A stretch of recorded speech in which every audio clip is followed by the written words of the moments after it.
You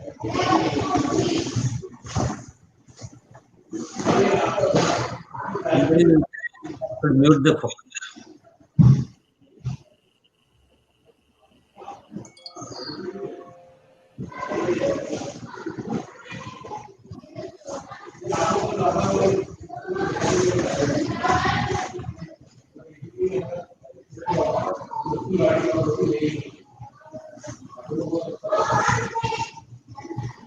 Namaskar and good evening to all US viewers and good morning to all India and all global viewers. Thank you so much for joining and welcome and thank you.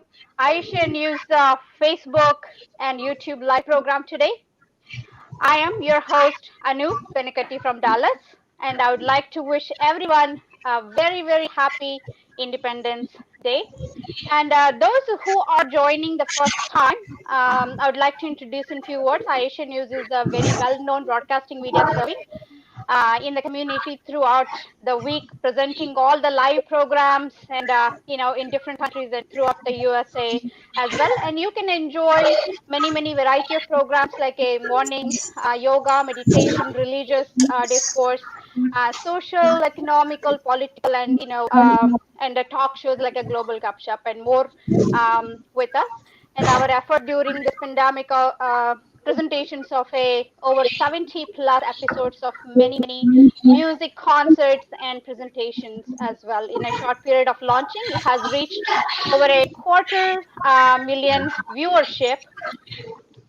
Privilege to be connected with you, and thank you so much for all the support that you have been giving us, and please do continue, and we really appreciate all the effort that you are doing with us.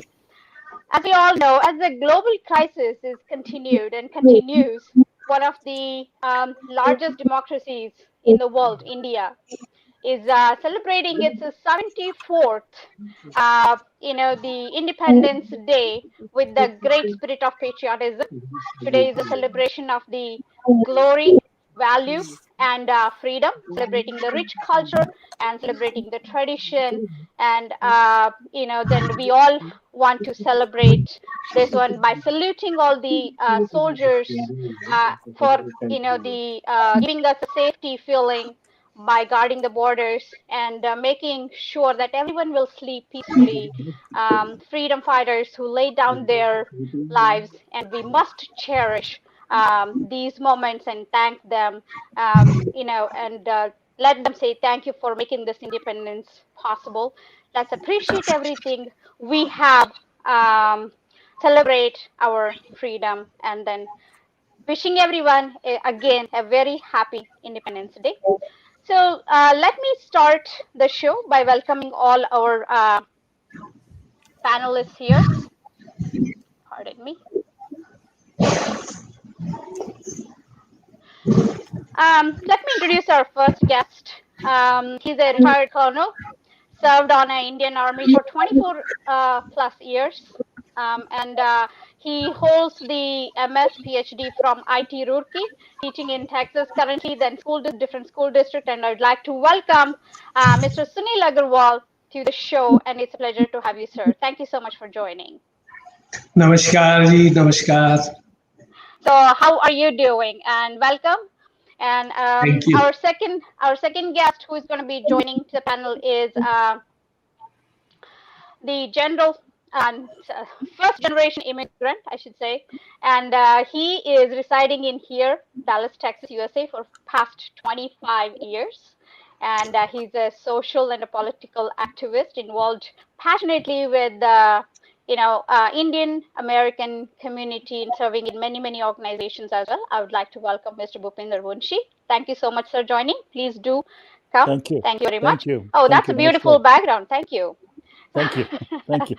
And our third enthusiastic panelist for today is a retired flight lieutenant, Indian Air Force, currently working as a director for a multinational telecom company, and he is actively also involved in social services, religious organizations, and many cultural activities. And let's welcome Mr. Jen Chaudhary. Thank you so much, sir. Oh, wow, Namaskar. that's beautiful. Thank you so much. Yes, thanks so much for joining. And I would like to welcome Mr. Bisujit and Chakravarti. And he is an eminent community leader in the state area. And thank you so much for joining. And it's a pleasure. He has been involved in the Indian community for decades, I should say. And thank you for making this event possible by connecting us and giving your all effort in making this event possible. This is really a very honorable and also important event for us on such an auspicious patriotic day of August 15th. And he has been an advocate for he's been ardent advocate in India, I believe, right? And the current government for years.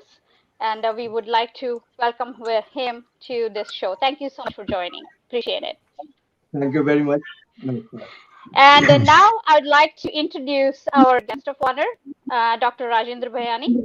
And he's an accomplished neurosurgeon and a social activist, I should say, and also an entrepreneur, leader, and of course, and I think probably he finished from morning till evening today, dedicated physician specialized in, otolaryngology, serving the community of Brooklyn and Rego Park in New York.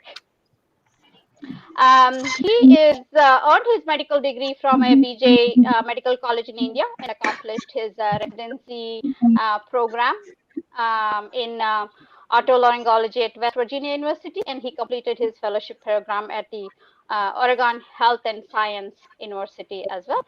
And Dr. Bayani was very instrumental in organizing the Honorable Prime Minister Shri Narendra Modi, his address to the Indian American community in his, the lecture in the Madison Garden during his main visit to New York on September 2014, I believe. So he's very active in API, American Association of Physicians of India, and led many leader roles, and also they served in many leadership roles as well. Thank you so much for joining. And the very special that I have to introduce to our audience is he is very fluent in very impressively number of languages, including English, Spanish, Hindi, Russian, and Vietnamese. So, wow, that's really impressive. Thank you so much for joining. It's a pleasure having you. Thank you again. Thank you so much. My pleasure to be here. And now it's an honor to introduce our Honorable Governor, Sri Tathagata Roy. And he is born in Calcutta, India, with a distinguished academic career. Comes with it an engineer by training, a former professor of a constructional engineering, and a founder and head of the department at Jadavpur University. He also holds a law degree of Calcutta University. Currently serving as the governor of Meghalaya since August 2018. He had also previously served as the for the Tripura, I think 2015-2018, following a political career with the Bharatiya Janata Party.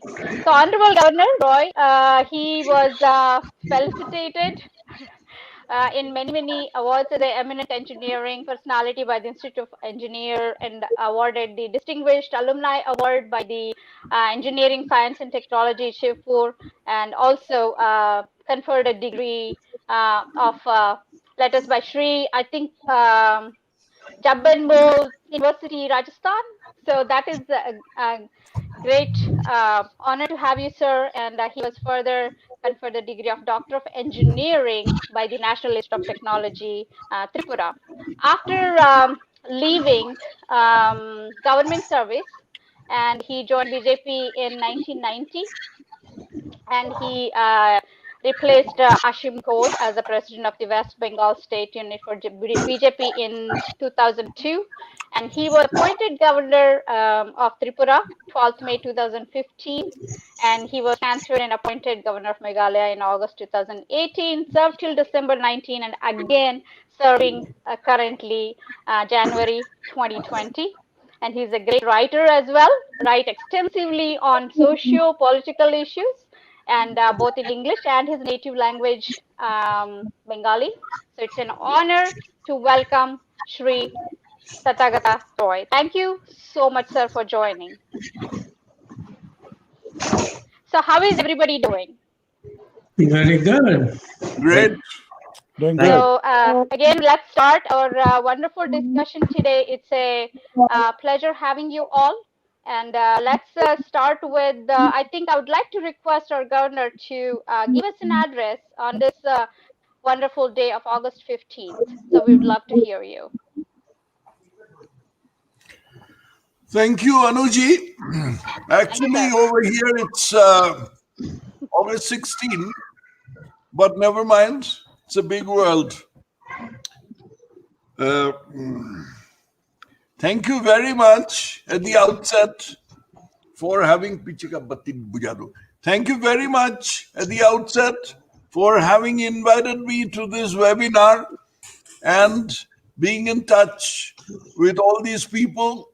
Among all of you, I have known Bishwajit for quite some time, and Dr. Bhayani, the last time I visited, actually, I am just like yours, a bit of an Indian American by association, because both my daughters live in the New York area.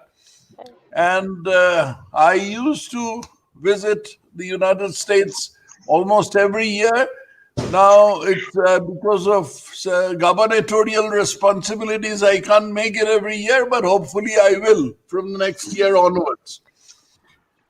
So we speak on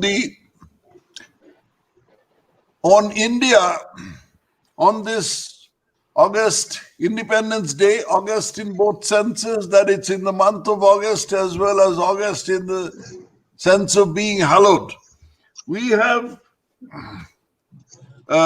achieved this independence not, as a lot of people imagine, after nearly 200 years of domination by the British, but actually nearly 1,000 years of domination. Out of that, the initial 800 years was under Turco-Afghan rule, and the subsequent 200 years, 190 actually, was under British rule. And eventually we got our independence through the efforts of certain fighters whose about whom a lot of people are not very clear. So I will begin with that aspect, and then I'll come to what the journey that we have made over the last 73 years, 74 years since 1947. You see, generally there is an impression that we received or we achieved our independence through the efforts of the Congress, Gandhiji, the non-cooperation movement, Quit India movement, and such like things. I would respectfully differ with that. These were certainly instrumental in achieving independence, but there's a story that I'd like to tell you. See, the Prime Minister of Britain, Clement Attlee, under whom the independence of India was granted, he had made a trip to Kolkata. At that time it was known as Calcutta, and stayed in the Raj Bhavan with the acting governor, one Mr. P.B. Chakraborty, Justice P.B. Chakraborty. So in the course of conversation, this P.B. Chakraborty asked Attlee, what was the real motivation behind your leaving India? Was it the, or to what extent was the non-cooperation movement, the Quit India movement, Congress's achievements instrumental in achieving independence? Now, Attlee used to smoke a pipe, you know. He stuck his pipe in his mouth and thought for a little while, and then through his teeth he said, minimal. In other words, he meant that the contribution of Quit India movement, non-cooperation movement, etc., that is the efforts of Congress led by Gandhiji, had a minimal effect. So what were the things, what were the movements that eventually persuaded the British to leave India? It is now gradually emerging through historical research. I am not a historian, so I can't give you the authority right away, but I am a history buff. And to the extent I have studied, it is gradually emerging that two things had contributed to a large extent to this independence. One was the Indian National Army led by Netaji Subhash Chandra Bose, which consisted of prisoners of war from Singapore. Actually, the war in the Far East, particularly Singapore, Malay, and Myanmar, that is Burma at that time, was being fought by Indian soldiers, not by British soldiers. Now, the Japanese took these places, these parts of the world in a blitzkrieg around 1942, 1943. And the Indian soldiers were taken prisoner of war there. Meanwhile, Netaji Subhash Chandra Bose, who believed in armed fight against the British, he had traveled to Germany in order to draw the assistance of Hitler. He drew a blank there because Hitler believed in white supremacy and he just couldn't care less. Then he traveled in a submarine all by himself, just with one companion, in a German submarine, rendezvoused with a Japanese submarine somewhere in the middle of the Indian Ocean, traveled to Japan, then came with the Japanese army to Singapore and decided to form the Indian National Army there with the prisoners of war, Indian prisoners of war in Singapore. And it was a very successful move. He did manage to form that army. That army marched all the way up the Malayan Peninsula, then Burma, and came as far as the northeastern states of India, stepped on Indian soil in a place called Mairang in the state of Manipur. And there stuck the Indian flag. But by that time, the Japanese supply lines were getting so long, and the Americans were bombing their bases so heavily that they couldn't sustain it. The Japanese started withdrawing. Then, of course, the whole thing fell, and Netaji went back to Formosa, which is Taiwan now. And then after that, it's all a question mark what happened exactly. But that is one of the factors. You see, there were hardly 10 to 15,000 Britishers living in India in the heyday of British rule. And at that time, the British were ruling India actually through their Indian subordinates. Now, Netaji Subhash Chandra Bose's Indian National Army, the army that he formed out of the prisoners of war, it put a question mark on the loyalty of the Indian troops. Thereafter, these troops were tried in the Red Fort in Delhi, and over there, there was such a groundswell of support in favor of them that the principal general in India at that time, one General Claude Auchinleck, he was advised not to carry on with this trial because this was going to result in a disaster. But the result of all of it was that it shook very fundamentally, it shook the belief of the British in the loyalty of their Indian troops. That is number one. Almost simultaneously, while this trial was going on, there was a mutiny in the Royal Indian Navy in Bombay, which is now Mumbai. And these things convinced the British that it would no longer be possible to rule India by relying on their Indian troops, Indian policemen, Indian civilians, and they decided to give it a go. Apart from that, there must have been contributory reasons. Gandhiji's movement is not to be belittled. Britain was an impoverished country, practically living on American charity right after the war, and there were the armed revolutionaries of Bengal, Maharashtra, Punjab, and all these places who had mounted a sort of armed struggle right through the 1920s, 1930s, even up to the 1940s. They were mostly incarcerated in a jail in Andamans, which you must have heard of. So all these contributed to the freedom of India achieved after 1,000 years of subservience. Then we come to independent India. Actually, India was not only made independent, but along with it, there was a very sad sequel to it. It was partitioned.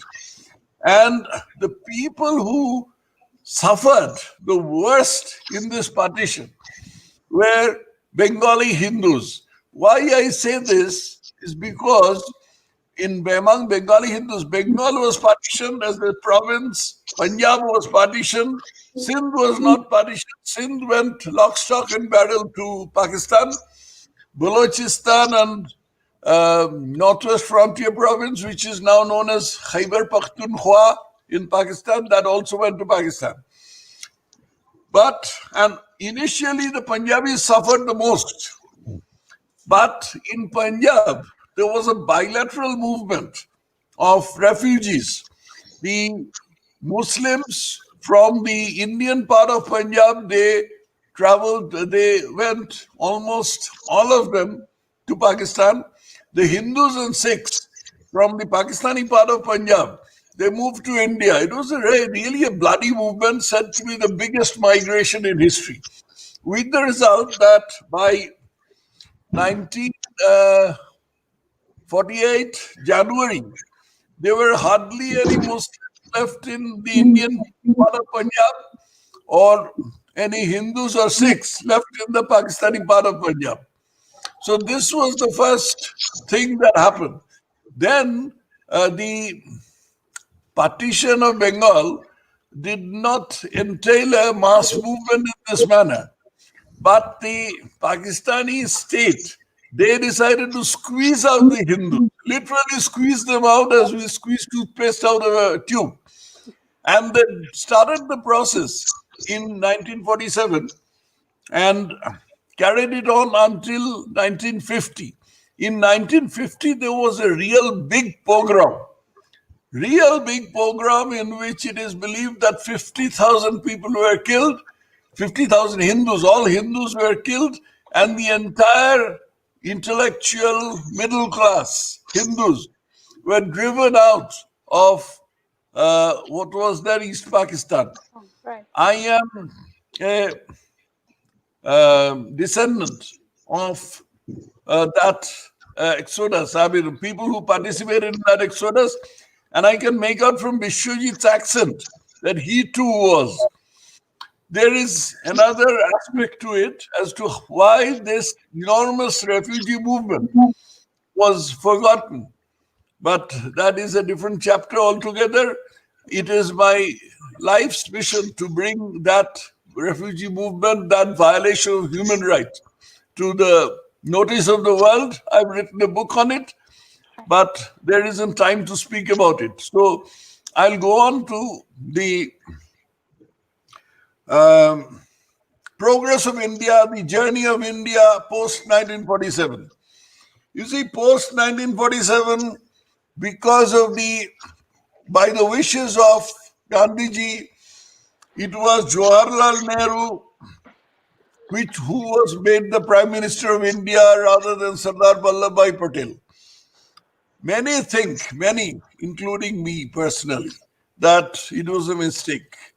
Sardar Vallabhbhai Patel would have made a much more resolute, much more tough Prime Minister with his feet firmly embedded in the Indian soil. And India would have done better. But as it happened, it was different. And a lot of mistakes were made in the early years of independence. First mistake was ambivalence over Kashmir, which we all know. I'll not go into it. Am I overshooting my time, Anu? No, not at all. Go ahead, sir. So No problem. I'll carry on for another 5 or 7 minutes. Sure, if I sure. may. No problem. So the first mistake that we made was, I am saying that we made, it was largely Jawaharlal Nehru's decision, but the countrymen suffered, so I'd say we made. The first mistake we made was the ambivalence over Kashmir, which was righted only last year in 2019 when we repealed the Article 370, which was a sore point for many of us in the Constitution. Second thing that we did was we acquiesced in the Chinese annexation of Tibet. At that time, if we wanted, China wasn't what it is today. The communists had just taken over power in China. And one of the first decisions that Mao took was to annex Tibet. At that time, if India wanted, with the assistance of forces like the United States, primarily the United States, it could have resisted the Chinese. In that event, we would have had an independent Tibet, a Tibet which was steeped in Mahayana Buddhism, a Tibet which was a holy land. We would have had it as a buffer state. We missed that chance. Actually, President Harry S. Truman of the United States, he had offered that assistance. I believe Nehru refused it rather gruffly. Then the third mistake that we made was in not rehabilitating my own people, that is the refugees from East Pakistan. As a result of that, they suffered horribly right through the 1950s, even until the 1960s.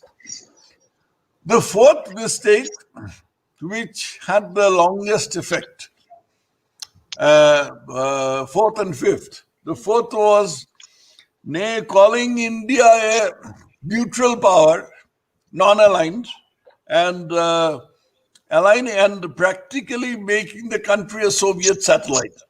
Now, those of you who have read the book called the Mitrokhin Archives, it is written by an archivist of the KGB by the name of Vasily Mitrokhin.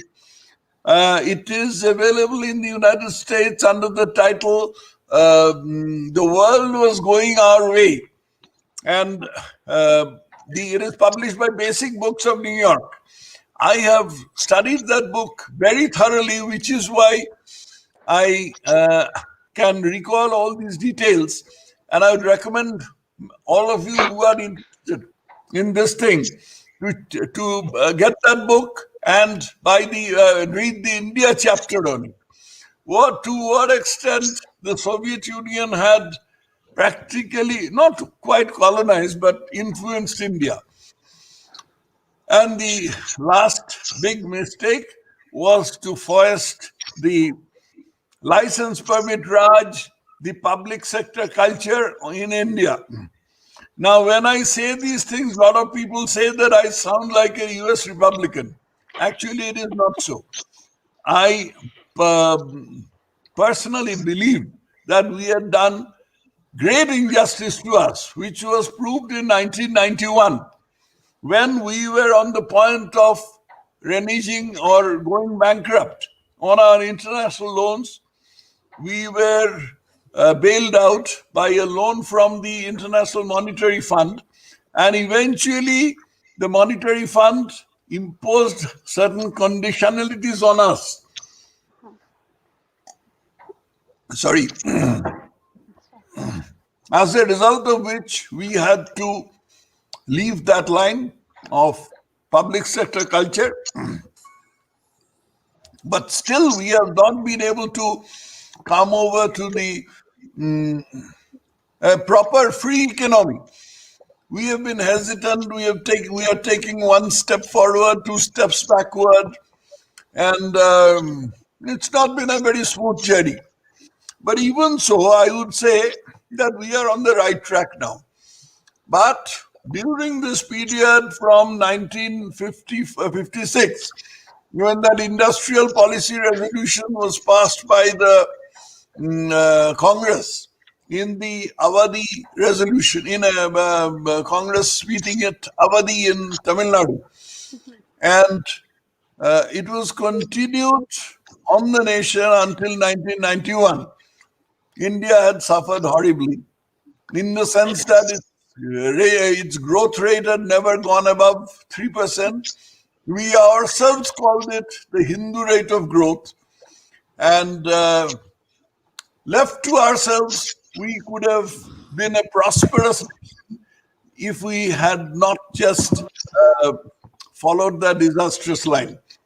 I will conclude by giving you just one instance from contemporary history.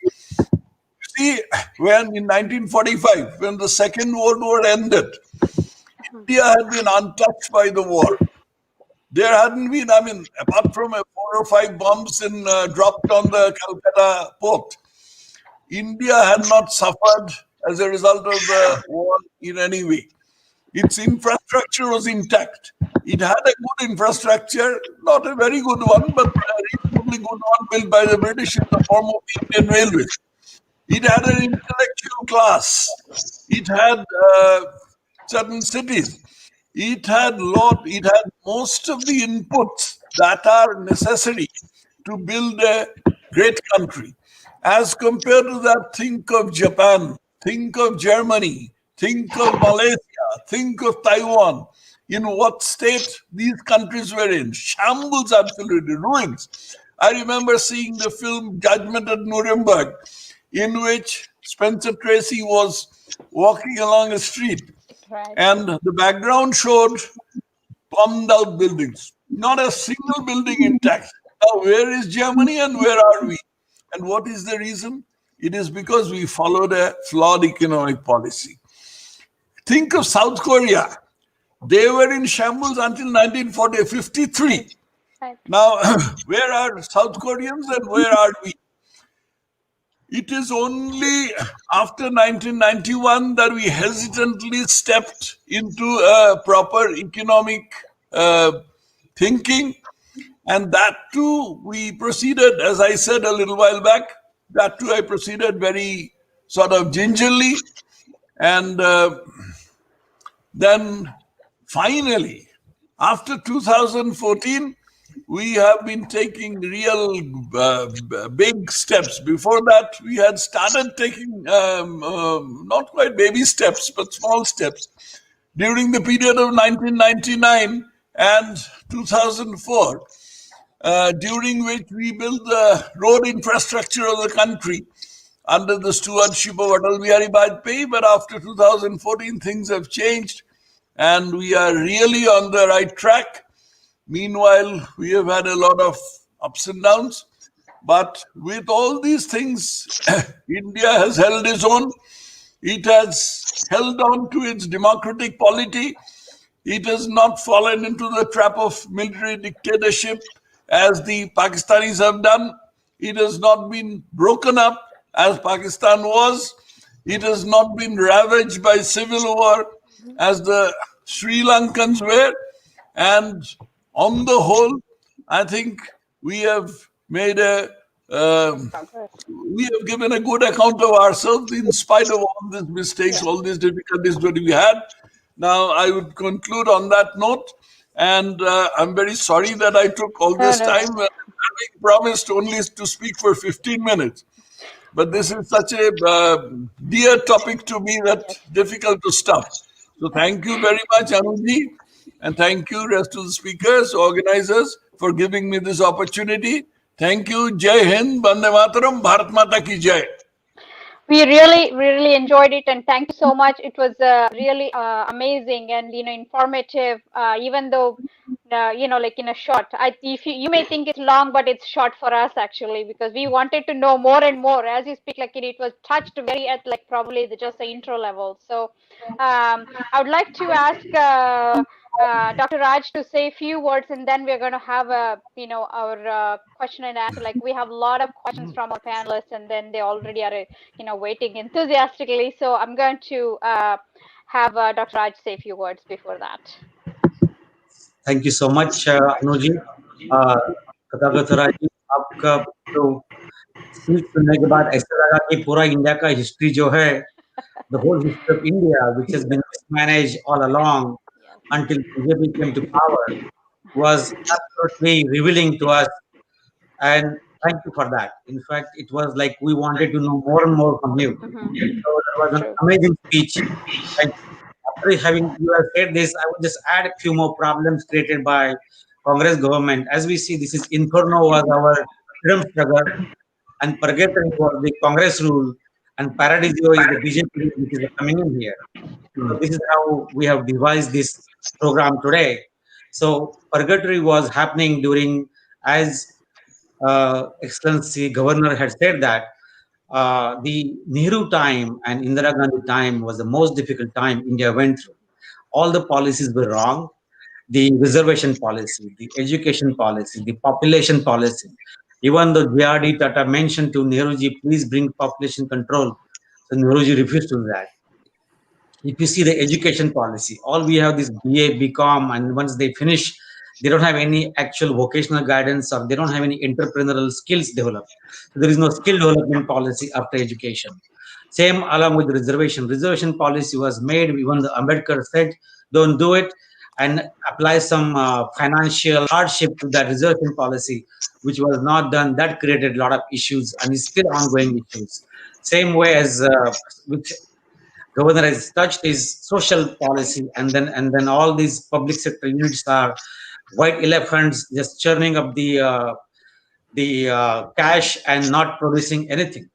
The banking nationalization, the no privatization of the industries, and one of the most difficult part was the corruption. As you saw, all these everywhere. There's corruption scandals after corruption. They are during Indiraji time, during Manmohan Singh ji time. They took 2G and 3G and coal and Bofors and Augusta, and means there is no end to it. And this is all purgatory has gone. Thank God that Indians have woken up, and Modi ji, who is our savior, is now ruling the country, and that has now transformed the India in last 5 years.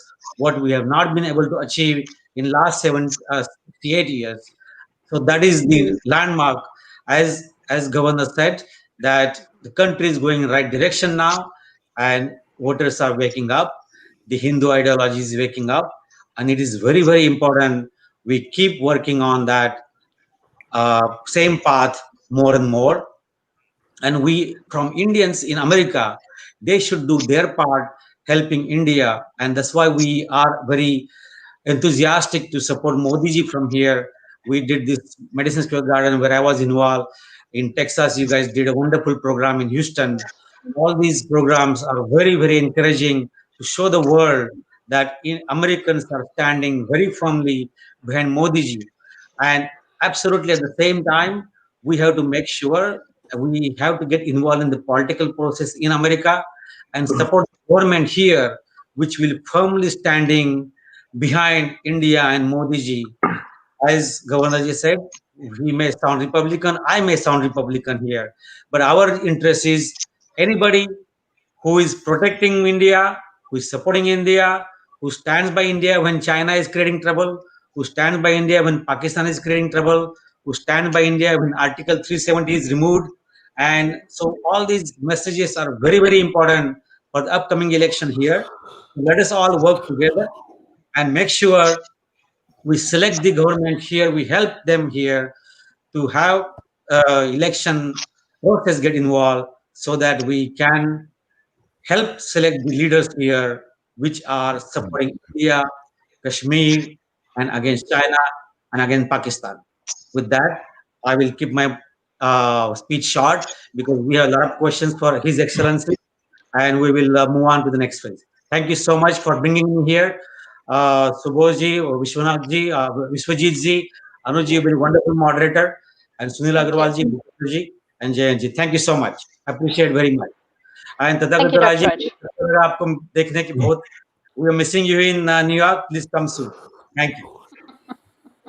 Thank you, Dr. Raj. That was a wonderful, the short intro as well as a very informative information that you have given us. So, like I said, that we all are very excited, and then we are really looking for, because as we finish the 73rd and then stepping towards the 74th, then we have several different challenging questions that we all just repeatedly just asking ourselves on what to do. So I think now that we have a chance, so I'm going to ask Kanal Sahab, just you did have some question that you wanted to start with, so let me give you a chance to start. Go ahead. Thank you, Anuji, Honorable Governor, sir, and other honorable guests. Before I ask a question, I would like to read few lines what I wrote regarding my dear Independence Day. And this was about 28 years ago. I wrote those rhyming lines for my daughter who was in fourth grade, and she recited those lines in the school. And today, after 28 years, same lines were recited by my granddaughter in her school today on web conference. So those lines are, my dear Please. Independence Day. It was a day made in heaven, 15th of August 1947, when we all breathed in the open as our country became independent. We are proud as we are free and can enjoy our gardens and trees. I am happy as I can go around watching birds and playing on the ground. Let's all take today a lesson. Every creature needs the freedom, so never keep a bird in a cage or keep a child labor in bondage. Oh, you very lovely day. Yes, I love you. Come and stay. Never please go away, my dear Independence Day. Jai Hind. Thank you. So beautiful. So Very beautiful. Thank you. good. So I would like to ask a Honorable Governor, sir. Can I ask with your permission? Okay, my question to you is, like, despite the 73 years of independence, the Indian judicial system still follows the age-old features which we inherited from the Britishers. There are many challenges even today, like corruption in the judiciary, backlog of pending cases, lack of transparency, nepotism, and political interference. Why have we not been able to make progress on this account?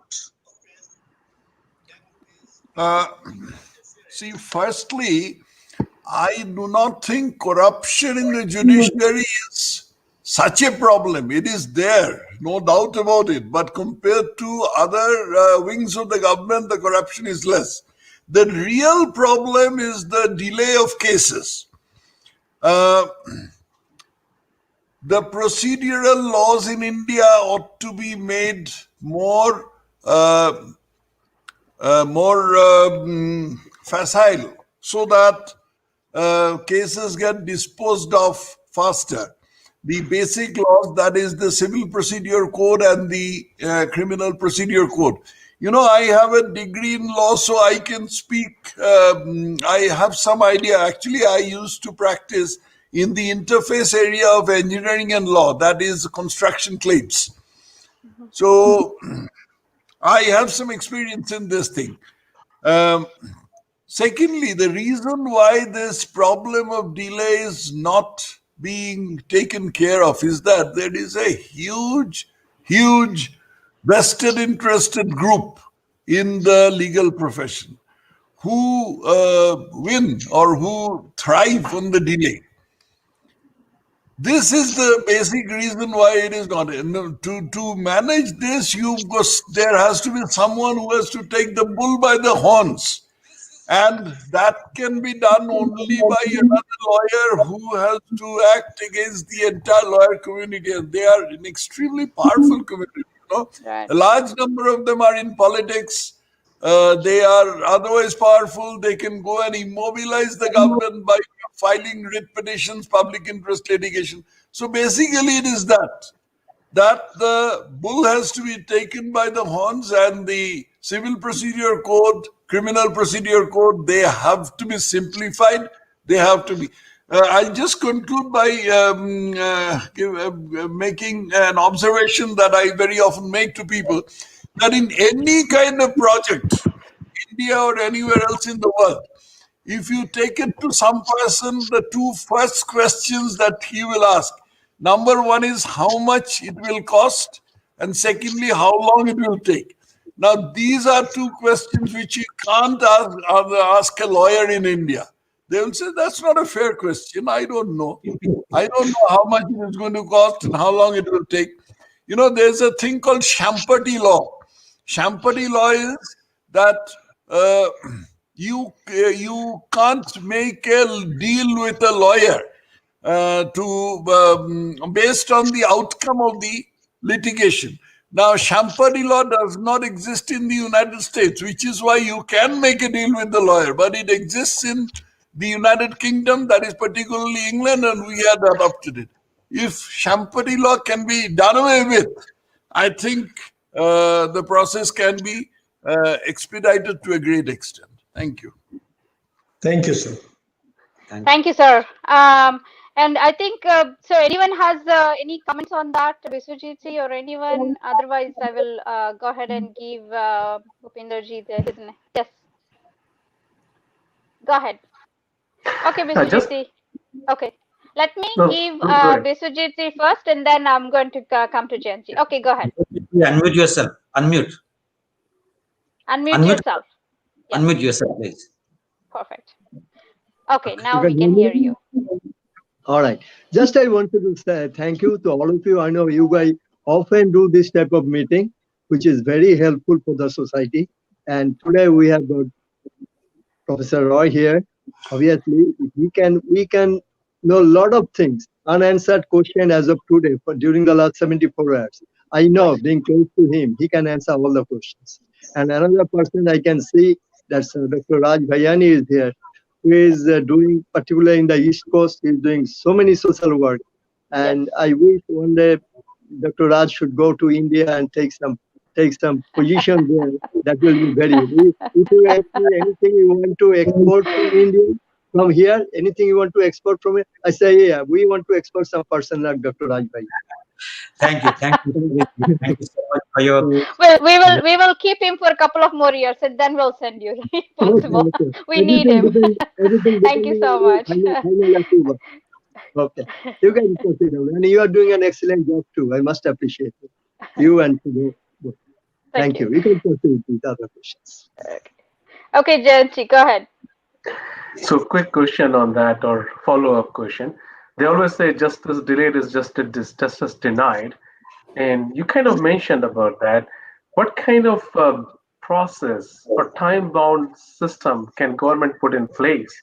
My own father has suffered through that, delays and court cases being, the timeline being extended every single time. सुनवाई आगे बढ़ा दी जाती है, जैसे उसको बोलते हैं हिंदी में. So can something be done? At least put some time bound, some boundaries around it. सुनवाई आगे बढ़ाई दी जाती है, तारीख पे तारीख. All these things have become proverbial in India. Now, I mentioned Shampati law. See, in America, what I understand is of American jurisprudence, in most states or possibly in federal jurisdiction also, you can make a deal with a lawyer that this is what I'm suing the other party for, and you take a certain percentage of it. If you win, if you don't, then you get nothing, I get nothing. But you take a certain percentage, substantially hefty percentage, and I take the rest. Now, this is a thing which works towards expediting the legal process.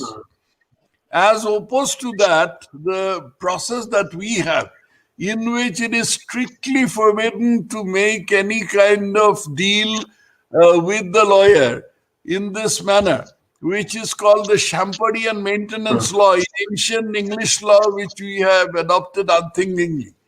This is contributing to this kind of thing.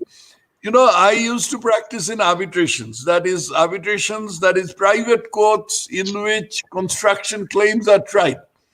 That is a method devised to cut down the time in litigation. Actually, it has become a prelude to further litigation. And the whole process goes on interminably. So if we make some fundamental changes, we have made certain changes. Say, for instance, our arbitration, once again, I'm tempted to go into details, but there was a New York Convention under which we have, there was a model arbitration law for the whole world under which we have made changes, sweeping changes in our arbitration law.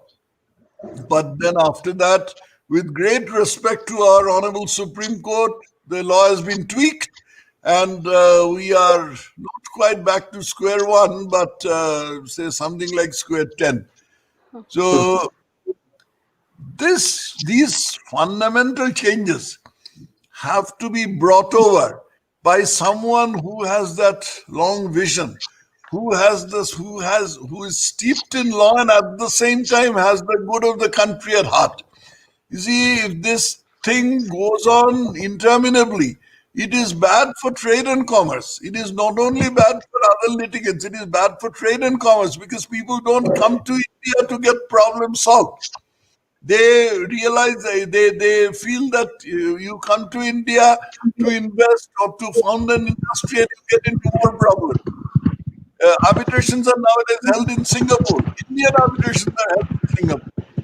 So you'll get some, I think I've given you some idea. Talking at length will take a lot of time, so I don't want to do that. I've given you the basic idea. Thank you, sir. Thank you. Thank you very much. And Bhupinder, go ahead quickly. I think I'm going to give you a chance to go ahead. Thank you, Anuji, and thank you, Mr. Governor, for being here today. You talked about a little bit about when we got the independence, how things were mismanaged, and that's where has got us where we are today. So, if we look at that, what do you think in the last 3/4 of a century, almost 75 years, what do you think has been our most spectacular failure that you, in your opinion, that we should have already achieved? And what do you think are our 2 or 3 most challenging tasks that we have to complete in the next 5 to 10 years? See, our most spectacular failure, I think, is what I mentioned a little while back, that we have not been able to achieve the economic progress for which we had the potential in 1947. Even in 1945, when the Second World War ended and the whole world was in shambles, India was untouched by the war. With a good infrastructure and an intellectual class, we could have achieved wonders.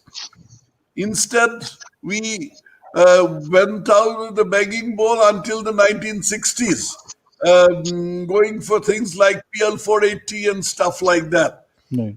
So that, I think, is the biggest failure. Apart from that, corruption is a very big failure. Corruption in public life was even justified during the emergency, by justified corruption, by saying that corruption is a worldwide phenomenon. Can you imagine that? Then nepotism, family rule, these have been the undoing of India. Public sector culture has been another thing. wrong perspectives in foreign policy, like trying to befriend China. And Sardar Patel had advised against remaining silent on the acquisition of Tibet by China. Sardar Patel was not listened to. That is why we are so sore at Sardar Patel not having been given a chance to lead the country. Then there were other things like the not giving enough importance to infrastructure. Instead of that, trying to build these public sector white elephants, as someone described it, which Nehru fancifully called the temples of tomorrow. And another fundamental mistake I think he made is, or all our founding fathers made, was making the nation completely bereft of any religion. Actually, back in the late 19th century, Swami Vivekananda, after having traversed the length and breadth of India on foot, had come to the conclusion that this is a country which can't live without religion. Religion is the mainstream of this country, the main thinking stream of this country, and everything that we think, everything that we do, everything that we observe is through the prism of religion. But we completely cut off religion from our public life. As a result, what has happened is that I think there has been some warping of the value system, and that has done us a lot of harm. These are my personal observations. Got nothing to do with my being a governor or belonging to the party to which I used to do, but there it is. Thank you, sir. Thank you. Actually, probably all of us do agree with all the things. And then, the connecting to that one also, right now that we heard that, there will be a change in the education system, 5-3 plus 3 plus 4 is going to be coming to an action right now, like from the next year. And I think Jayanti has a very good question, because the way that we used to learn was so different. And then I think he raised this question, and it is definitely something that we would like to ask you. Go ahead, Jayanti. Sure, thank you. Governor Saab, the question I have in my mind is, those who do not learn from history, they don't learn nothing. And they also become history. So my question really is, we have such a rich history that we can be proud of. And the pride is one thing. If you're not having proud and knowledge of achievements of our own ancestors, our own culture, our own people, then it erodes the confidence that we have. It stops us from achieving what we should achieve. Like you were talking potential that we have been able to achieve. The current education system or the current textbooks in schools are very one-sided. If you just read that, all you think of is we have been defeated, we have been plundered, we have been murdered, we have been this and this, we never won anything, we never did anything great. To the point that I always thought the Hindi number system and English number system, they look so much alike. I asked the question to some other people, I did not get a good answer. When I came to USA, from an American author's radio show, I found out this was truly Indian numerical system, which became so-called Arabic numerical system. That was a revelation to me and a shock. So I'm not talking about just the history of Mughals or history of Shivaji or Rana Pratap. By the way, they are given only one page, fleeting mentions. The thing you're talking about, the revolutions by our Indian armed forces in 46, it was just a short paragraph. But if you look into the political, historical, even numerical, scientific systems, sociological systems, our true history of achievement was never taught. What can we do about it? Because to me, that's a fundamental basic question. You see, that has something to do with something that I said a little while back. Our value system has been warped. I was saying this in the context of taking religion completely out of national life. But this is true in other ways as well. History is not written by God. History is written by human beings. Yes. And the sort of history that we have been reading since 1947 is warped history. Warped history will naturally give rise to a warped value system. If you read the Discovery of India, authored by our late lamented Jawaharlal Nehru, you would come out a depressed person. Mhm. You say, it says, India, no, our past is littered, our history is littered with the deadwood of the past. You imagine that we had such a huge wealth of history. We used to rule this part of, I mean, not exactly, not by arms, but by persuasion. We had sent our people out to Southeast Asia, all the way to Indonesia, to China, and we had converted people to Buddhism. These were all Indian achievements. None of it is mentioned. All Right. that is written in that book seems to be colored by the half-baked or half-digested Fabian socialism that he picked up in Cambridge. And other things that we ought to feel great about the achievement of our sages, as you said, the numerical system that we ourselves devised, the um, discoveries of great astronomers like Aryabhatta, then the other Navratnas of Varahamihira. Right. These things are not taught in any kind of, except to specialists. These things are not taught in schools. Coming back to my subject, which I have made the mission of my life, the history of the ousting of Bengali Hindus from erstwhile East Pakistan, a horribly sordid chapter covering some 12 million people who were quite prosperous and who were made beggars on the streets. It is completely obliterated. And by whom? By the very victims, because they were Marxist schools. This leftism or Marxism or whatever you call it has warped our history, and it has largely been adopted by the ruling dispensation in the country, with the result that we are in the morass that we are.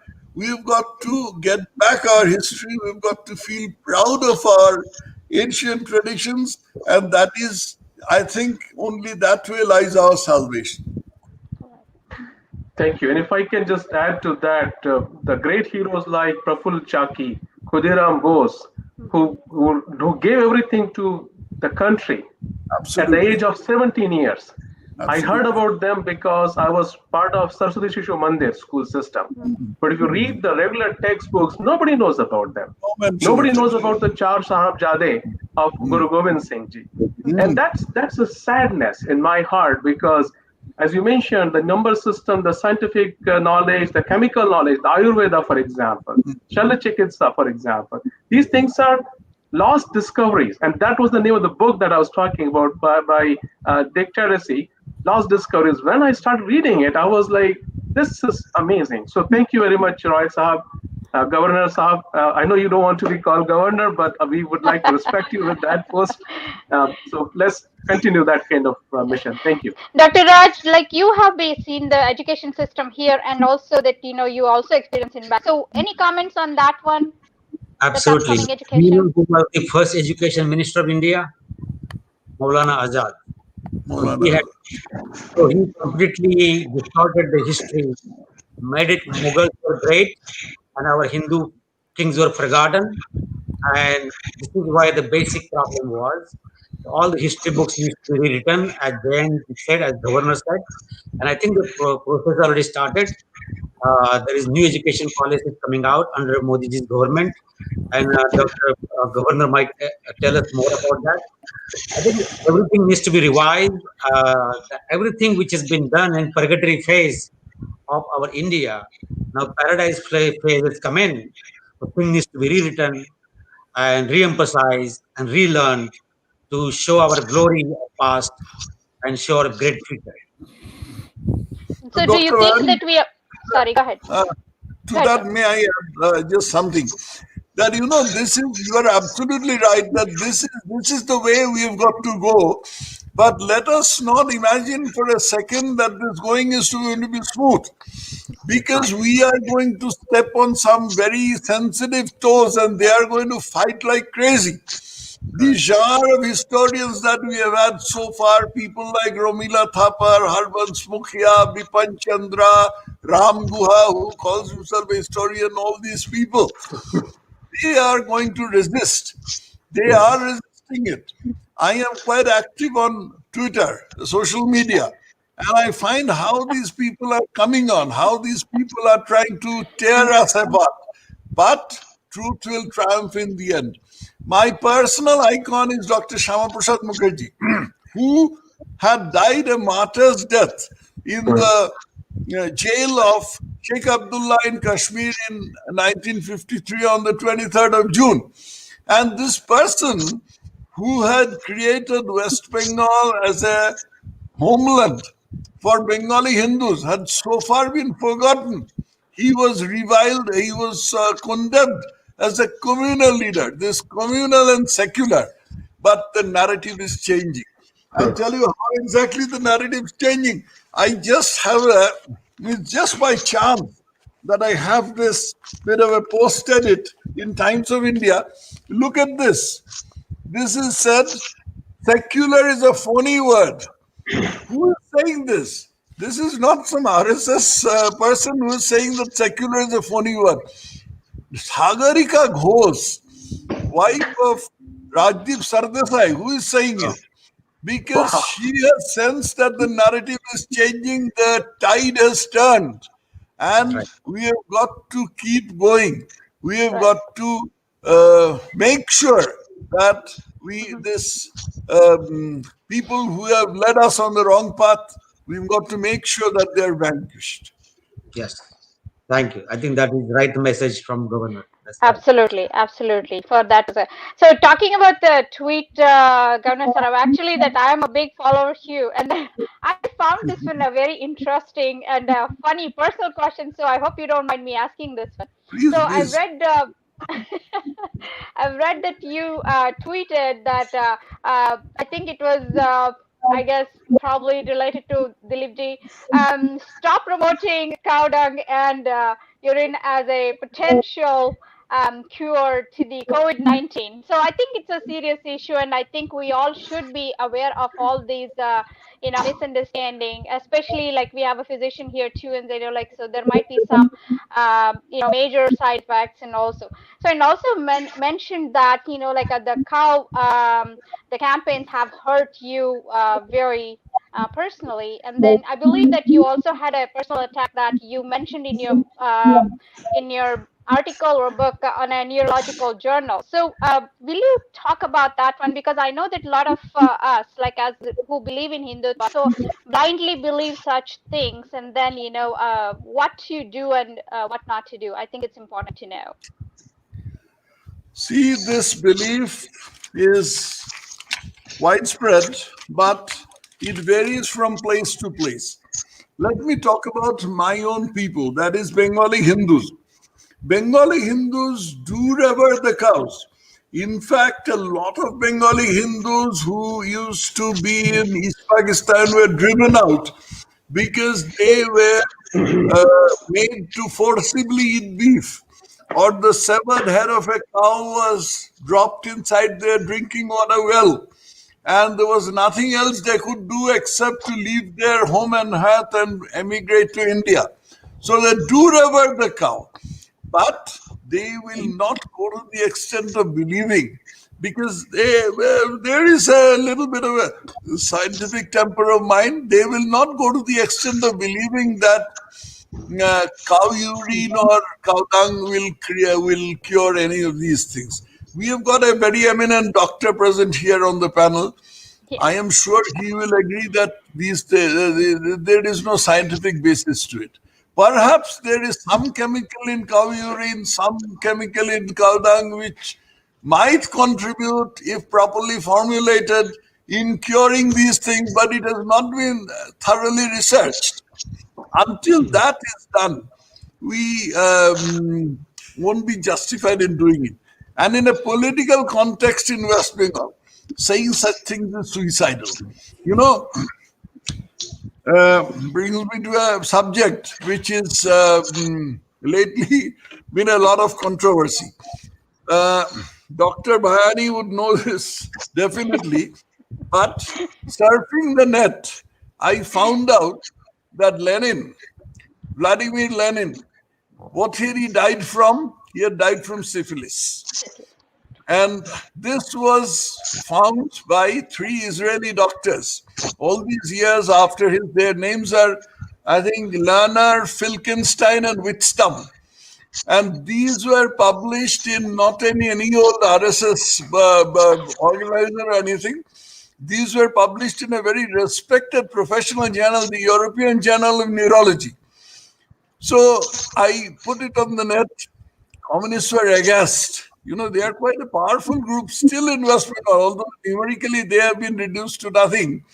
But they are a powerful group. They were so, but they couldn't answer me because it's there recorded, and they don't have anybody trying to controvert it.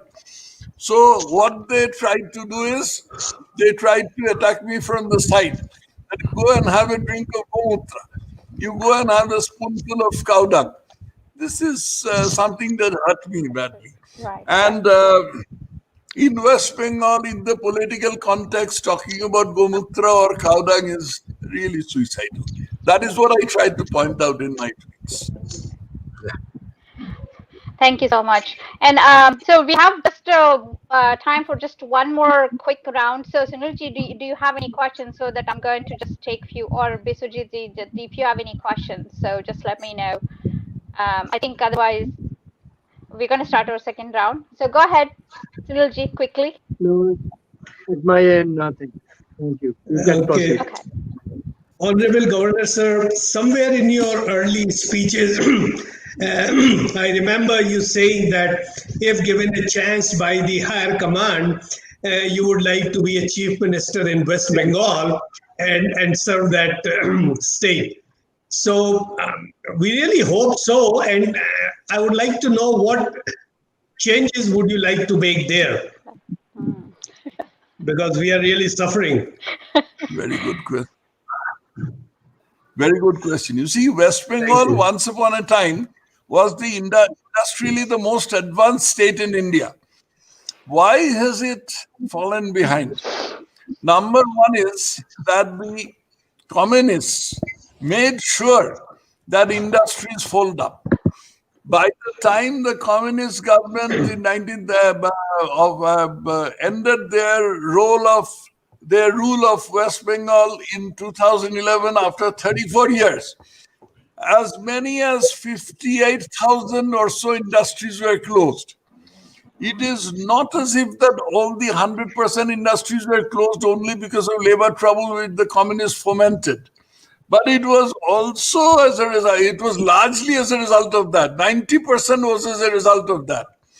Another part was that because of other civil troubles that were whipped up by the communists, there was no predictability about anything in West Bengal. See, one thing an industrialist would like to do is things being predictable. Say, I have made an appointment with Mr. So-and-so, I have to negotiate with him so-and-so on so-and-so date at a particular time. At that time, I find that there's such a terrible traffic jam that I can't go there. Or at that time, I find that Bangla Bandh has been called. This is one of the things that has driven industries away from. So I would like to make it, it's a surgical operation that you have to do on a cancer patient. It is something like that. Treatment of a cancer patient is extremely painful. Both my parents died from cancer. So I know what it is like, taking chemos and all that. The treatment is almost as bad as death. So West Bengal has got to go through some such thing. This mindset has got to be excised. cut out. And people have got to appreciate that the state can progress only by having a predictable infrastructure. Yeah, I mean, predictable situation, a good infrastructure, urbanization.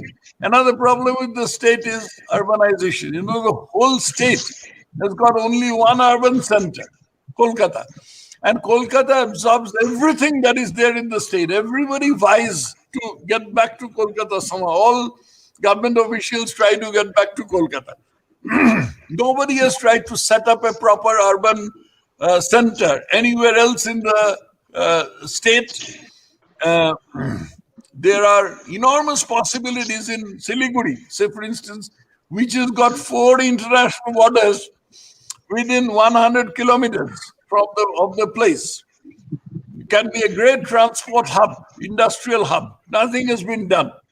So these are some of the things that I would like to address. I would like to change the educational system in such a way that people become more more practically oriented, not doctrinaire or any such thing. They have to understand that it is not the business of the government to go into business. The business of the government is to create a situation in which business can be done. Infrastructure creation is an extremely important thing. That has got to be done. And among the other things that must be done are a gradual training of orderliness in the people. The mindset has been so warped by Marxist or leftist training that people think that being disorderly, being rebellious is something which is appreciable in itself, admirable in itself. This mindset has got to go. It's not going to happen in one day.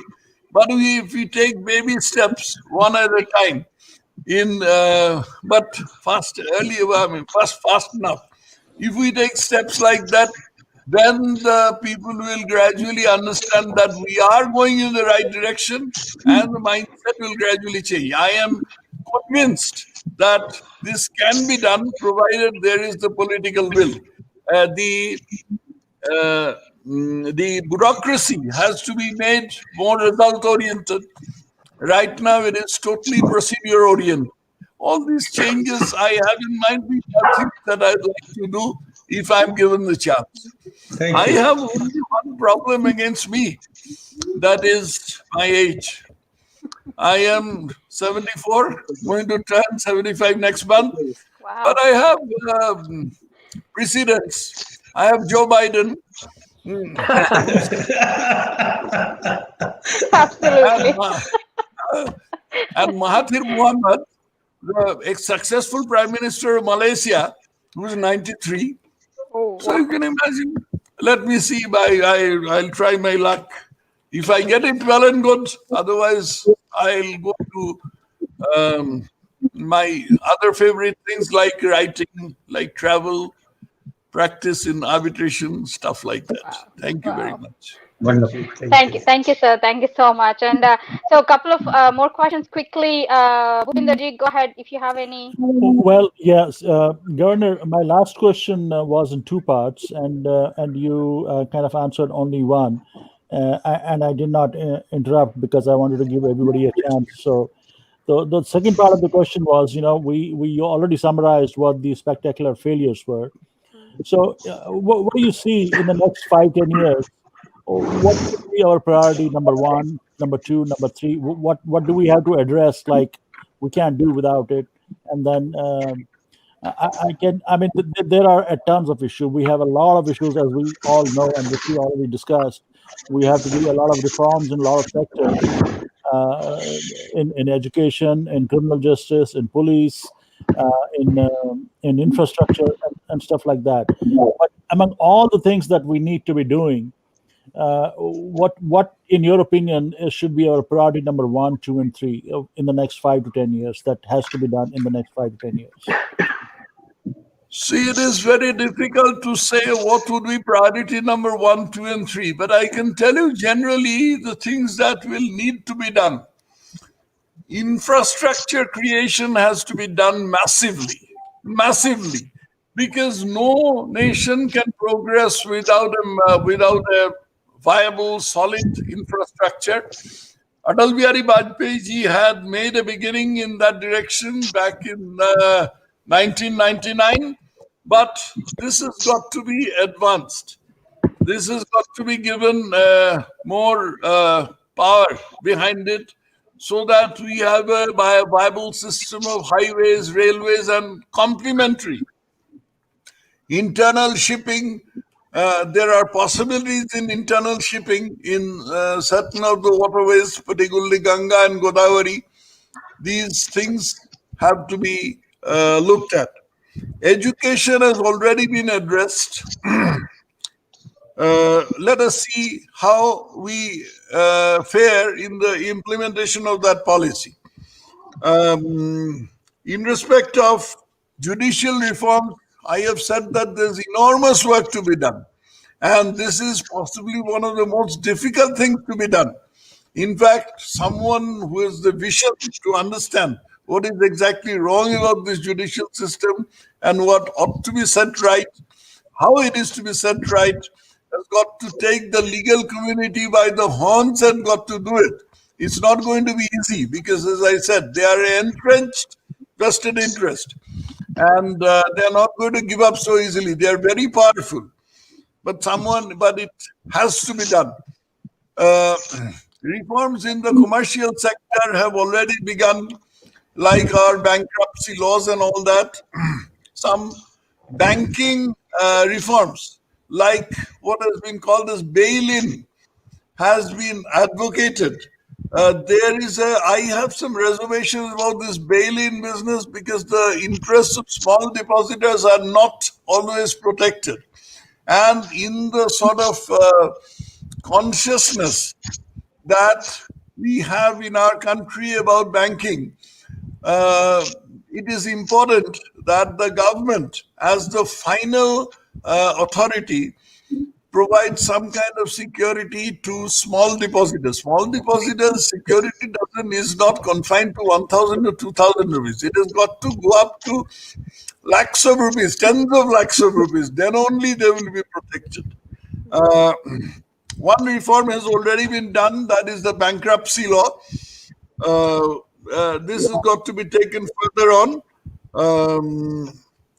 Import, export restrictions have got to be further eased. The ease of doing business, a thing on which our Prime Minister is very keen. The ease of doing business has got to be speeded up. Nowhere more than my own state, that is West Bengal. That is one point, the one thing that I missed saying when Sunilji was asking me what I would like to do if I'm given the chance, if and when I'm given the chance. But it's most important, ease of doing business. The process of land acquisition, making land available for manufacturing industries. You see, right now there's a lot of emphasis on IT, but we must make manufacturing the key industry, because that is what provides employment for people. Service industry, IT, these things have their own importance, but manufacturing must be given the topmost importance. For that, for manufacturing, we need land, we need infrastructure. So these have got to be built. These are just some of the random thoughts that are coming to my mind. It's difficult to prioritize which is number one, which is number two, but all these things have to be taken care of. Absolutely, absolutely. Thank you so much. Thank you so much, Governor. And I think just one more quick follow-up that Jayanti, that I know that this is very important. I know that apart from just celebrating Mother's Day and International Women's Day, I think he has a good question for all of us. So I think we want to hear that, and we want definitely your feedback on that. Go ahead. Thank you. So I have two daughters, and this is why it is close to my heart. My wife is a businesswoman, so again closer to my heart. Well, let me start from this. So we have been the culture, we have been the religion, Sanatan, in which women have been given the topmost positions. The people of power for Dhan, for Buddhi, and for Shakti have been three Devis, Trimurti, Three Devi. Now, thinking of our little bit of past, like we have, of course, Rani Lakshmi Bai, Rani Durgavati, we have had Akka Bai, we have Tara Bai, we have Rani Chennamma, we have so many great women that have led our country. But in between, we had a problem. So after addressing triple talaq, which is a big issue, what steps should Bharat take on the path to women empowerment? How can we give them the support that they should have in the first place to be empowered more? First, let me empathize with you in the sense that I am also a father of two daughters. The elder one of whom is a US citizen. She lives in Westport, Connecticut. And the younger one is also nearby. Her husband is a H-1B visa holder. Now, the point is women's empowerment. I think we can follow the route that was followed by Kemal Atatürk in Turkey, and which is now being sought to be reversed by that fundamentalist Erdogan. Kemal Atatürk had, in one fell swoop, he had completely outlawed Parda.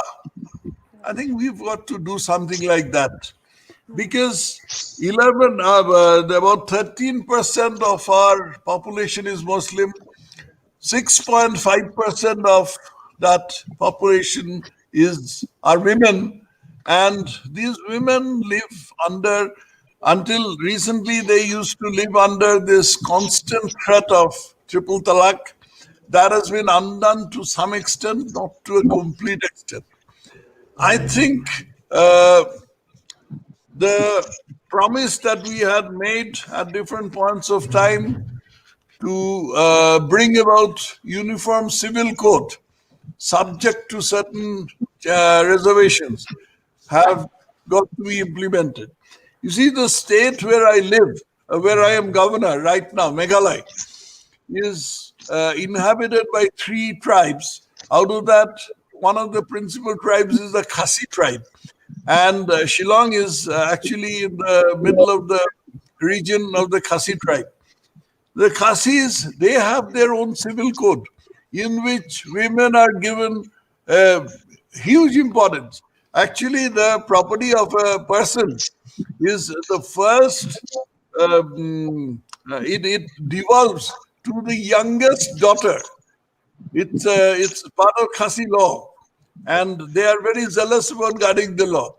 So the inheritance laws, the divorce laws, the personal laws have got to be not just tweaked, they have got to be amended in fundamental ways.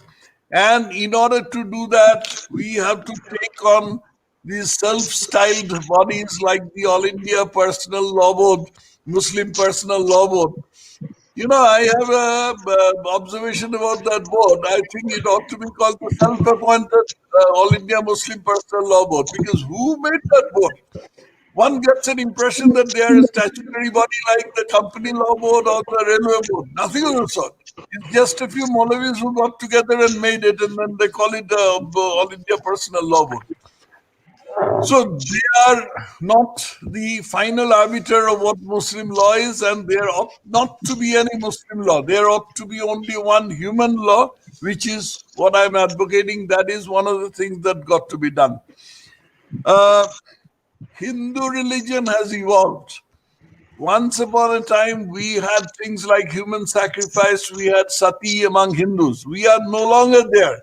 Not only we are no longer there, but we have no difficulty, no hesitation in condemning such practices. But that is not so with Muslim women. So that has got to be set right also. It must be said that certain customs that they have are bad, are condemnable, must be changed. I think if we make a beginning with that, then the rest of the communities will follow suit. The status of women in the Christian community, not a very large community. Christian community, Sikh community are quite good. Comparable to other parts of the world. But certain communities among Hindus, it is not all that good. There are cases of female infanticide still reported in India. I believe that there are female infanticide cases in North America also among Indians who are, because in India, the determination of the gender of an unborn child is illegal. But I believe in Canada it is legal.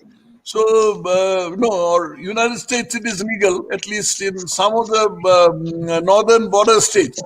So they get it determined in the United States and get abortion done in Canada or something like that. I have heard a story like this. I'm not absolutely sure. There are clinics run like that on the US-Canadian border. You would be in a better position to tell. I've just heard a story, not much more than that, so I wouldn't like to speak any more on that. These are the steps that we've got to take for the empowerment of women. We have had a woman prime minister, we have had women pilots in the Air Force, we have got now women combatants in the army, but the lot of the common woman is still in a bad way. In certain parts of the country, in certain communities, we've got to pull them out and we've got to empower them. I completely agree. Thank you very much. So the political will and the political system and the social will and social system both have to address all those you talked about, including dowry system, infanticide, and all that stuff. So I'm very happy to hear that kind of progressive mindset and the implementation is in your thought process. Thank you. Thank you, sir. And a quick, the question to Dr. Raj. I know that you probably must have come across like a lot of very talented and expert women physicians as well. So, what's your take on it, like on as far as the women empowerment? Just a quick comment on that. No, definitely. In fact, as our Hindu religion says, women are actually more powerful than men. They have more tolerance, more capabilities, and more reproductive energies than men. But however, our culture in the whole world has tried to suppress that systematically because the guys are more masculine and more powerful. So if given a chance, if you give the woman a free hand, she will excel men every step of the way. And that has been scientifically proven. So I think we have to make that happen, making it clear that guys don't come in the way of women's progress. That will be very, very critical. Well, thank you. That makes so much sense. And then, yes, definitely, there is more to learn from this one. But since a short of topic, I think we have a very little time. So I would like to ask our governor just one last question. This is going to be very interesting. And you did say that, today is a Independence Day and also it's a partition day. After celebrating, I remembered instead of an Indian leader, that I remembered Abraham Lincoln. So I think I want to hear a little explanation on that. See, all my life, I have been an admirer of Abraham Lincoln. In India, he is held in great esteem among people who have read about it. He is held in great esteem because he emancipated the slaves. He did that.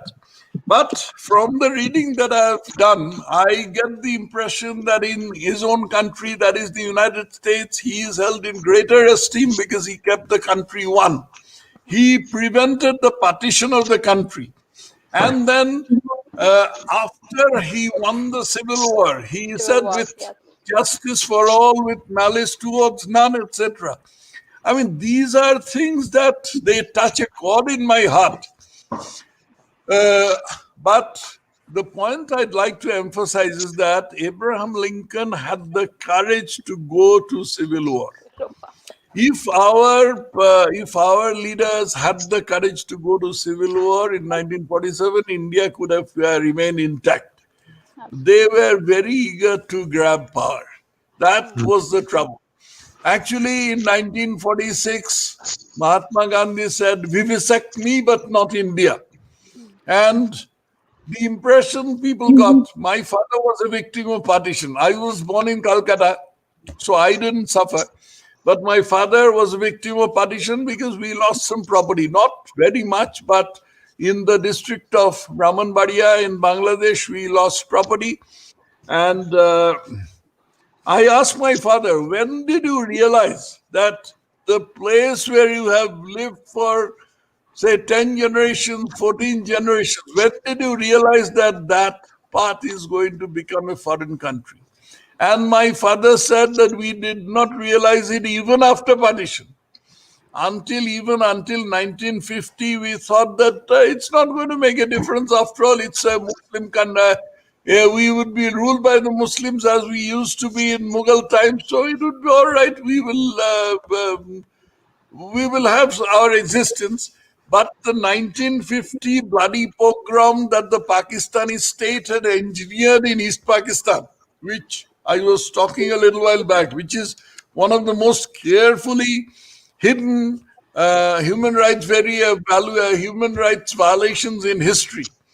That convinced them that it would not be possible for Hindus to live in Pakistan, and that is when possibly he came to the conclusion that his home was gone forever.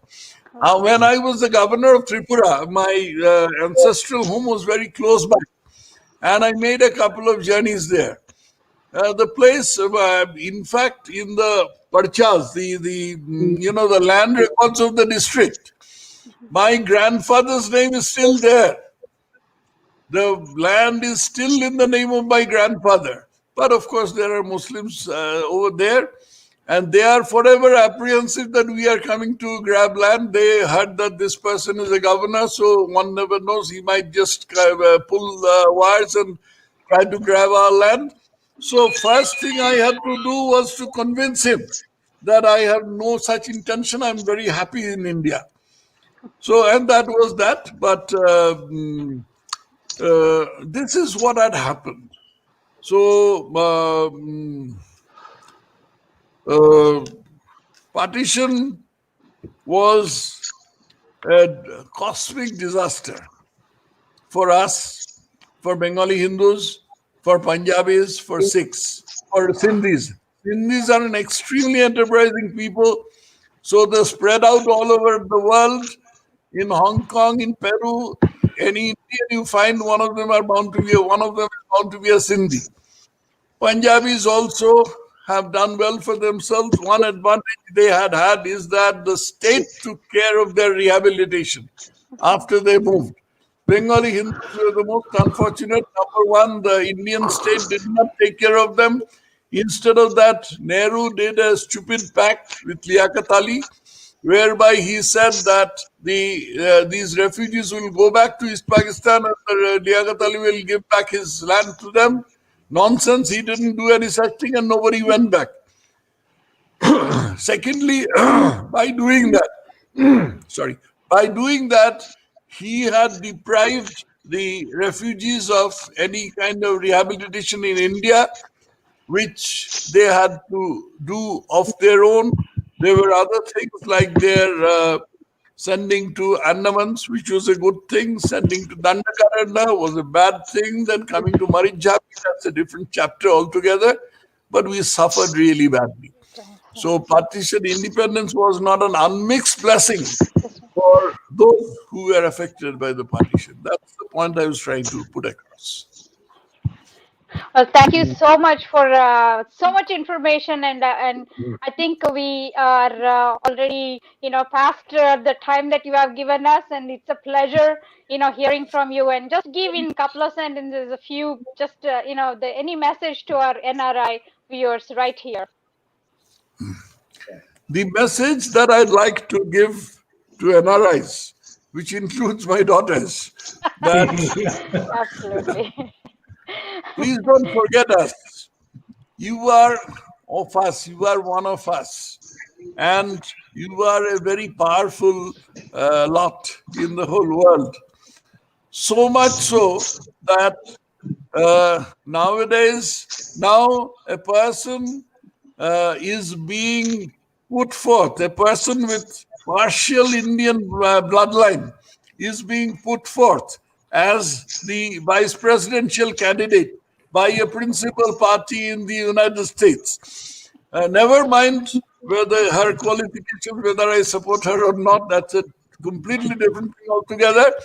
But it is a fact that her mother was Indian. So this proves that how powerful, how effective the Indian diaspora has been. And I get that impression when I visit the United States and I go to places like Edison in New Jersey or Hackensack, particularly New Jersey. I get that impression. So let us, you make use of that thing in the betterment of the country of your origin. I have read that in New York, if you want to be a mayor, you have to make 3 pilgrimages to the 3 eyes. That is Italy, Ireland, and Israel, because those people still owe some kind of allegiance to their own countries.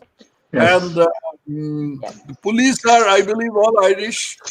And the Italians have a very large part to play. Or not all of it is very savory, but they do have a big part to play.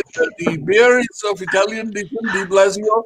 I think the governor is also Italian descent, Cuomo. And Israelis, of course, the Jews run New York. It has got more Jews than Tel Aviv. Yes. So if you set up a model like that, I think it's going to help this country immensely. And the diaspora, the United States and Canada are not the only countries where the diaspora has gone. There's a substantial population in Australia also, certain other parts of the world, certain parts in Western Europe, United Kingdom. Basically, I would like to say, don't forget us. Give us all the support, all the help, moral, financial, political, everything. We'd be very, very grateful. Thank you, sir. And Dr. Raj, I know we are going through such a difficult time. So quickly, any of your just share with a little bit of a wisdom towards that one too for the public. You're talking about the COVID situation? Yes, sir. Oh, okay. So the COVID situation in India and USA has been not as we expected, but both countries have different problems. As in India, there is overcrowding makes social distancing very, very difficult. While in America, the social disobedience makes it social distance very difficult. But in both countries, the cases are going up. But I think Modi ji has done phenomenal job in controlling the situation and the resources which we have. And our death rate in India is very, very low, less than 2%, which is much less than even entire world. So I think given the circumstances, resources, limitations, and overcrowding, and then the poverty, and then the migrant workers issues.